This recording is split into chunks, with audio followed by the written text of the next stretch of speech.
Hello, everybody, and welcome back to the PT on Ice podcast. My name is Christina Previtt, and I am one of the faculty members that is working on modern management for the older adult. We are a new course with PT on Ice, and we are doing our first run through of the modern management of the older adult in January of this year. So we're getting super excited. Sorry for the little bit of a delay with getting started. I had some technical difficulties, and it seems to be that PTNX has had all the technical difficulties this week about getting started. So you're going to see me looking at my computer because today I'm super excited. So here's my confession. I was so excited about starting this podcast yesterday that I actually couldn't sleep. I was thinking about all the things that we could start discussing together and talking about this Lift More trial that got released earlier. I think it was early October where the final paper kind of came out.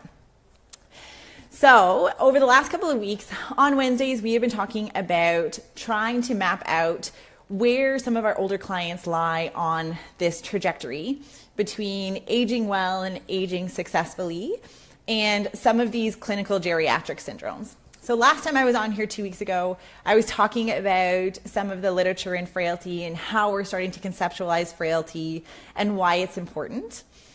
So one of the things that we talk about is taking a really extensive subjective history with some of our older clients to get a really good idea of where they are doing functionally.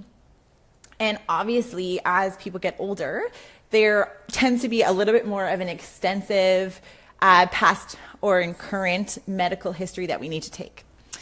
And one of the things that we see very often is that some of our clients, particularly women, but not only women, are diagnosed with osteopenia or osteoporosis. And because this condition is so often not associated with any pain and symptoms, it's kind of easy for us to be like, okay, they have osteoporosis, osteopenia, kind of put it in the back of our mind, but we don't necessarily always use it as a talking point with our clients. And I've caught myself doing this, and I think it's really an important topic because even though they call this condition kind of silent, we can have worse outcomes. We know that falls prevention is a big issue, especially with some of our older clients. And people who are osteopenic or have osteoporosis, we know that some of those falls can lead to much more negative outcomes if they were to have some sort of fragility fracture or issue that is going to make it harder for them to recover. And so we've been doing a lot of research about how can we preserve bone mineral density for some of our clients? How can we mitigate some of the losses? Just like we talked about with frailty, when it comes to osteoporosis and bone health, we are starting to see less redundancy in the system. We're losing efficiency with the turnover of bone. And so it's really important for us to be talking with our clients about ways to improve bone health. And so there's a study that got released last month called Lift More. And it caught a lot of media attention as well because this is a study that was done in Australia that was looking at a group of women with low to very low bone mineral density over the age of 58. So they were postmenopausal women. And they were talking about getting these women to do an exercise trial that was getting them doing heavy resistance training. So they were doing jumping pull-ups and deadlifts and squats. And they were comparing that to a lower intensity control group. And they were looking at different markers of physical function and bone health. So I thought today that I would go over this study, talk about, yeah, love those Aussies. Hi, Dustin. So I thought that I would go over this study and talk about some of the things that we're learning and kind of what the results of the study were. So you're going to see me going back and forth because I do not want to state any of this poorly. And I actually I gave a little teaser that I was going to be talking about this trial today. And it's even then it started a lot of discussion. So I think it's really important. So disclaimer with this study, if you were to only read the abstract, it seems like well, it's like, you know, deadlifts and squats are really safe for people with low to very low bone mineral density. So maybe that's something that as a clinician, I should be doing. And the other part about this is that the media caught on to that as well. And so there's a lot of media attention saying, you know, like people with low bone mineral density should be doing these type of things. And it's an innovative study, so of course it's going to catch the attention, but it's also only one study. And this is the first of its kind. And with a lot of different conditions, we tend to err on the side of caution until we have been proved otherwise. You know, things like, you know, kids lifting, and after breast cancer, the no lifting 10 to 15 pounds because of risk of lymphedema, all those things that have now been debunked. I think we're kind of starting to test the limits when it comes to osteoporosis, but bottom line, we do not know yet, and this is only one study. So I'm going to go into some of the specifics. Okay, so this was an 8-month exercise trial. So they were 30-minute sessions. They were twice a week. There was a supervised high-intensity resistance training program, which was looking at squats, deadlifts, jumping pull-ups, where they were trying to land as hard as comfortably possible. So not trying to increase pain, but we were trying to get some of that impact onto the bone. And it was compared with a home exercise control group. So the can't go wrong with getting strong. Yeah, absolutely. And so it was compared with a home exercise program, which was still doing some of the exercises. They were doing lunges, calf raises, standing forward raises, shrugs, and some stretching. They're doing warm-ups and cool downs. So there was 2 exercise programs that were running in parallel. And so there was DEXA scans and 3D hip software to look at changes in bone strength and turnover between the high intensity group and the low intensity group. And then they did functional outcome measures. So they were looking at back extensor strength, lower extremity strength, and vertical jump, timed up and go, and a 5-time sit to stand test. And so there was about 100 people who were going into the trial, about 50 each group.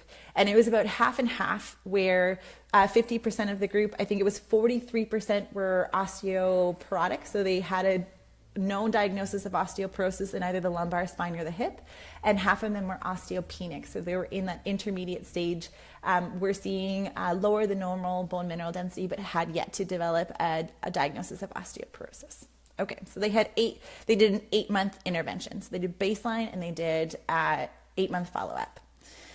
So some of the results, what they were showing in the groups, one was that compliance was very high. So it was over 85% adherence to the exercise program in both groups, which is great because that's what we want to see. The high intensity resistance training program was only 8 people, like max of 8 in this group, and was supervised by a physical therapist with an extensive history of teaching these type of movements. So from a safety perspective, you want to make sure that this was, like, people were aware that there was a very well-trained staff member who's watching for safety issues and biomechanical issues when they were teaching these movements. Another thing that I want to talk about when it comes to the exercise program is that, this was something that the first 2 months of this intervention, so if you look at it, they were like, okay, like we just jumped these women into doing a heavy strength training program. There was a 2-month period of the 8 months where it was very low load, and it was teaching individuals these movement patterns. So they were teaching women how to get into that hip hinge pattern properly and safely. Same thing with the squat pattern and the overhead press and chin up pattern. So it was not, they came into this study and they decided to put a person into a deadlift mechanic and got them lifting heavy right from day one. There was almost a 2-month period, 60 days, where they were teaching the hip hinge, getting people comfortable with this movement, getting them to do it in a safe way, before they started to apply resistance. And I think that's really, really important, because if you just read the abstract, you would think that these individuals were just starting a high intensity resistance training program, and that is not true. It's really important that as clinicians, we are teaching the proper mechanics, especially for an at-risk group, like a group of women who are having low to very low bone mineral density. So I thought that was an important consideration as I was reading the study, that I was glad that they did, because from a safety perspective, we want to make sure that we're keeping our clients safe and obviously not having anything like an exercise-related injury. Okay, so when we start looking at the results, at 8 months, they were showing larger improvements in the high intensity group than the low intensity group in back extensor strength, lower extremity strength, timed up and go, and some of the functional reach tests that they had done. They reported the studies in terms of percentage change from baseline. And in the high intensity group, the biggest changes that we saw were in lower extremity strength and back extensor strength. I thought that was pretty expected, because squats and deadlifts are working on back extension strength and lower extremity strength in particular, and we are loading those groups. So when you're trying to do a max isometric contraction, if you've been going under heavier loads for 8 months, I would expect that you would have those improvements compared to a lower intensity program. There was a change in timed up and go, which is more of a functional measure of mobility in some of these individuals. But the percentage change from the group was less. It was about 10% improvement across 8 months for the women in the high intensity group, and a -2 or 3% in the low intensity group.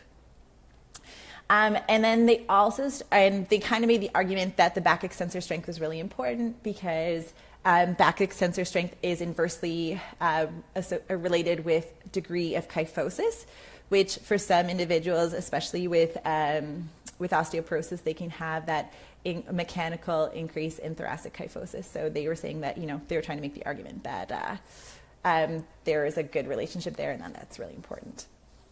Okay, from the bone turnover perspective, they were seeing decreased reduction in bone mineral density in the hip and lumbar spine in the high intensity group compared to the low intensity group. So they did a percentage change. As we get older, we're not necessarily expecting a huge increase in bone mineral density. As we know, we kind of have our established max in bone mineral density in women at peak age of about 30, and then we see gradual declines over time. So they were showing that the low intensity group declined more, had further reductions than the high intensity group did. So again, they were saying that with a higher intensity program, it may be possible for there to be less bone loss over an 8-month period than a low intensity group. So all super positive. They didn't report any adverse events except for one lumbar strain, which took one participant in the high intensity group out for a week, and then was able to continue participation within the study after that time, where she gave herself a little bit of time to rest and recover. So that was a muscular issue. There was no reported fractures in that time, exercise-related fractures, but that is just within the 8-month period of the exercise study. So all super positive. We're going to get everyone deadlifting, right?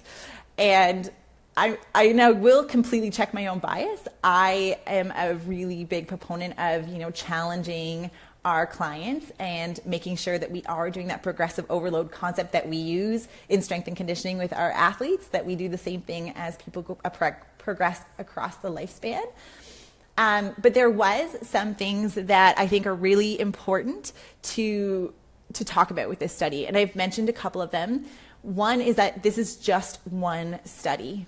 I think it's really important that we're starting to look at this type of modality, but the results of one study is not going to change my practice.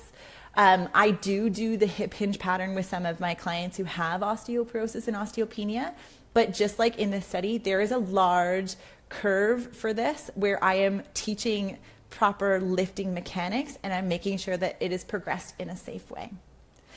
Number two is this is the first manuscript the second. They did a pilot that got published, and then they did a pre-post.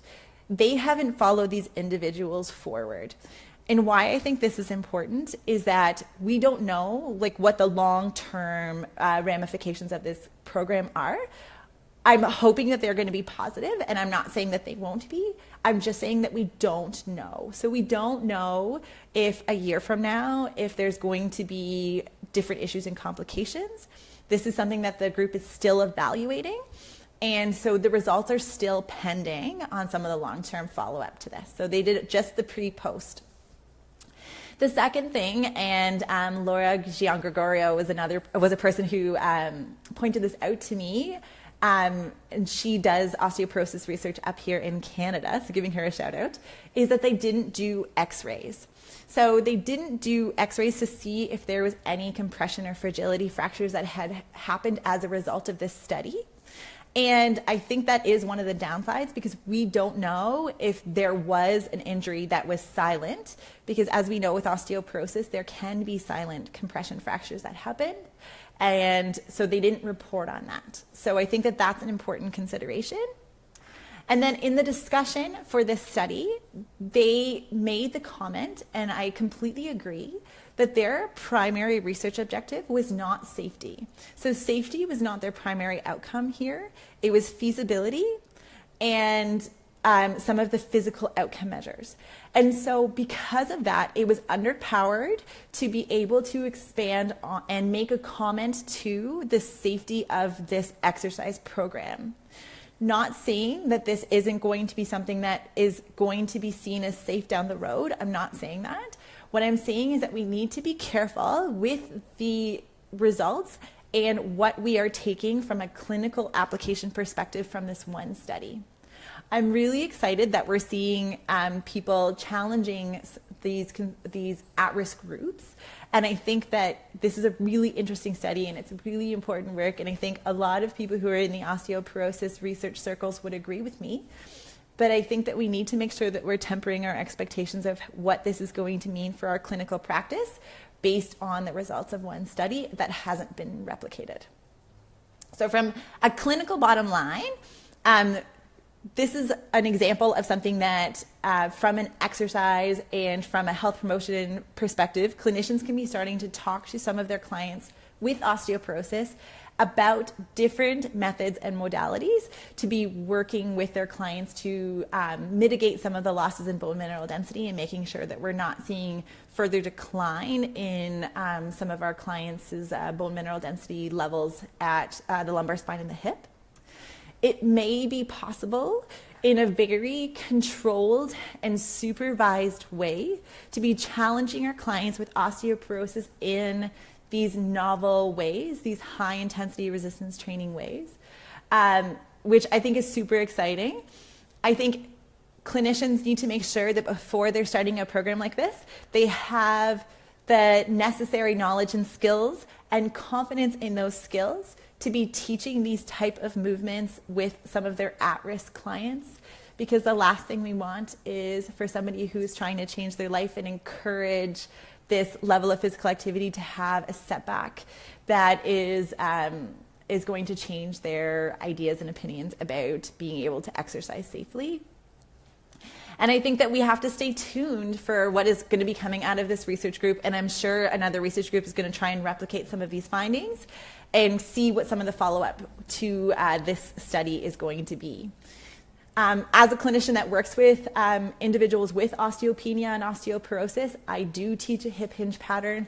I will get people to load almost in like a deadlift sort of mechanic once I know that they are safe and in a very gradual and progressive way.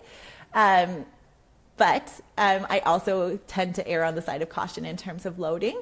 And so I think this study is really, it's really neat and interesting, and we're starting to challenge some of our beliefs that we always have to err on the side of caution with some of these groups. But there is still a lot to learn. All right, I think that is it. I would love to continue this conversation about this study because I think us as clinicians, knowing what is coming out in the research, what the media is picking up on, I'm sure that some of your clients are going to come and say, you know, I heard about this study, I heard it on the news, and coming from an informed place is also going to encourage a strong therapeutic alliance, like Justin and I talked about last week, and enabled a really positive clinician-client interaction because we'll be able to start talking from a very informed place about some of the news and some of the literature that's coming out in this area. All right, I think that is it for me for today. Ooh, I rambled on for 20 minutes. That's amazing. You can hear me for 20 minutes. Keep up with the PT on Ice podcast. We have so many courses that are coming up over the next couple of months. If you haven't checked them out, check them out on the PT on Ice website. They are all listed there. And as always, I will see you guys in 2 weeks talking more about modern management of the older adults. All right. Bye, guys.